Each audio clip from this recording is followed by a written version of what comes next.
ನೀನ್ ಹೇಳ್ತಿರೋದು ನಿಜಾನೇನಮ್ಮ. ಇವತ್ತು ನೀನ್ ಹೀಗಿದೀಯಾ ಅಂದ್ರೆ ಅದಕ್ಕೆ ಕಾರಣ ಆದ್ಯಾನೆ. ಆ ವಿಷಯ ನನಗೂ ಗೊತ್ತು. ಮನುಷ್ಯನಿಗೆ ಕೊಟ್ಟಿದ್ದು ಹೋಗುತ್ತೇನೋ, ಆದ್ರೆ ಮನಸ್ಸು ಕೊಟ್ಟಿರೋದು ಎಲ್ಲಿಗೂ ಹೋಗಲ್ಲಮ್ಮ. ಆದ್ಯ ಕೊಟ್ಟಿರೋದೆಲ್ಲ ನಿನ್ ಮನಸ್ಸಿಗೆ ಕೊಟ್ಟಿದ್ದಾಳೆ. ನಿನ್ನಲ್ಲಿ ಬದಲಾವಣೆಗೆ ಕಾರಣ ಅವಳೆ. ಒಂದು ನೆನ್ಪಿಟ್ಕೋ, ಹೆಣ್ಮಕ್ಳಿಗೆ ಜೊತೆಯಾಗಿರೋರು ಹೆತ್ತವರು, ಕಟ್ಕೊಂಡವರು ಮಾತ್ರನೇ.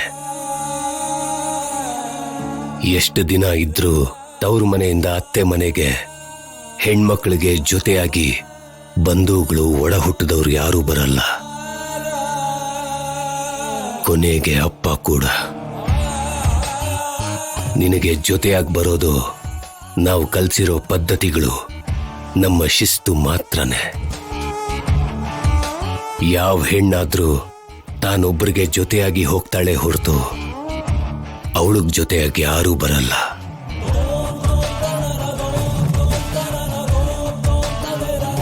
ಆದ್ಯಾಗ ನಾನು ಹೇಳೋದಕ್ಕೇನೂ ಇಲ್ಲ. ಅವಳಿಲ್ಲಿ ಜಾಸ್ತಿ ದಿನ ಇರಲ್ಲಮ್ಮ. ಇದ್ರೂ ಸ್ವಲ್ಪ ದಿನಾನೇ, ಆಮೇಲೆ ಹೊರಟೋಗ್ತಾಳೆ. ಅವಳಿದ್ರೆ ಮಾತ್ರ ನನ್ನಲ್ಲಿ ಧೈರ್ಯ ಇರುತ್ತೆ ಅನ್ನೋದು ನಿಜ ಅಲ್ಲಮ್ಮ. ಯಾರಿದ್ರೂ ಇಲ್ಲದೆ ಇದ್ರೂ ಅವ್ರು ಕೊಟ್ಟಿರೋ ಧೈರ್ಯ, ಪ್ರೋತ್ಸಾಹ ನಮ್ಮಲ್ಲೇ ಇರುತ್ತೆ.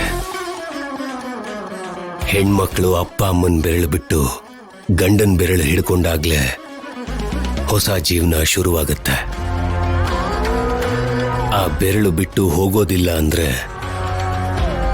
ಜೀವನನೇ ಇರೋದಿಲ್ಲ.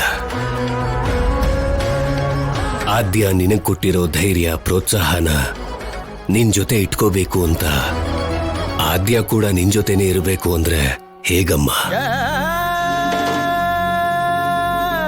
ಆದ್ಯ ನಿನ್ ಜೊತೆ ಇದ್ರು ಇಲ್ದೇ ಇದ್ರು ಅವಳು ಕೊಟ್ಟಿರೋ ಧೈರ್ಯ ನಿನ್ ಜೊತೆನೇ ಇರಬೇಕು.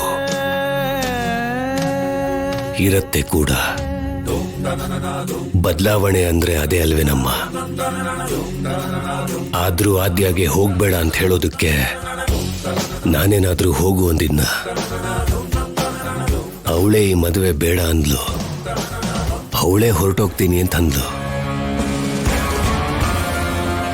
ಅವಳು ಹೋಗ್ತೀನಿ ಅಂದಮೇಲೆ ಹೋಗ್ಬೇಡ ಅನ್ನೋದಕ್ಕೆ ಅವಳ ಮೇಲೆ ನನಗೆ ಯಾವ ಅಧಿಕಾರ ಇದೆ?